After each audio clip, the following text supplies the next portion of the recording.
بسم اللہ الرحمن الرحیم۔ السلام علیکم ورحمۃ اللہ وبرکاتہ۔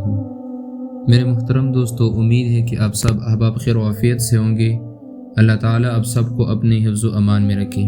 جب زمین پر سکون طاری ہوتا ہے اور آسمان کی رحمتیں زمین پر نازل ہوتی ہے، یہ وہ لمحہ ہے جب دل کی سچائی کے ساتھ مانگی گئی دعا عرش الہی تک پہنچتی ہے۔ کیا ہم اس عظیم وقت کو ضائع کر رہے ہیں؟ جانیے تہجد کے وقت دعا کی قبولیت کے حیرت انگیز راز اور اپنی روح کو رب کے قریب کیسے لایا جا سکتا ہے۔ تہجد کے وقت دل کی گہرائی سے کوئی بھی دعا مانگی جا سکتی ہے، کیونکہ یہ قبولیت کا وقت ہے۔ تاہم نبی کریم صلی اللہ علیہ وسلم نے اس وقت میں دعائیں مانگنے کی ترغیب دی ہے۔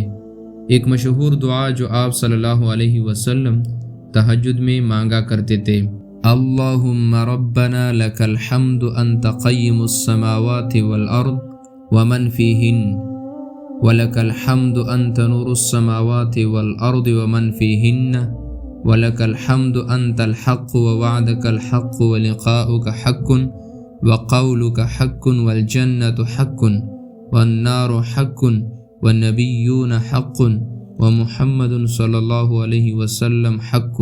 آپ اپنی زبان میں بھی اللہ سے دل کی خواہشات، مغفرت، ہدایت اور دنیا و آخرت کی بھلائی کے لیے دعا کر سکتے ہیں۔ تہجد کے وقت دعا قبول ہونے کا یقین رکھیں۔ تہجد کے وقت اٹھ کر دعا مانگنا بندے کی اللہ سے محبت اور عاجزی کی نشانی ہے۔ یہ وہ لمحہ ہے جب آسمان کے دروازے کھلے ہوتے ہیں اور رحمتیں برستی ہیں۔ اس وقت میں مانگی گئی دعائیں نہ صرف قبول ہوتی ہے بلکہ دل کو سکون اور روح کو تقویت دیتی ہے۔ آئیے اس خاص وقت کو ضائع نہ کریں اور اپنے رب کے سامنے جھک کر دنیا و آخرت کی بلائیں مانگیں، کیونکہ یہی وہ وقت ہے جب دل کی پکار عرش الہی تک پہنچتی ہے۔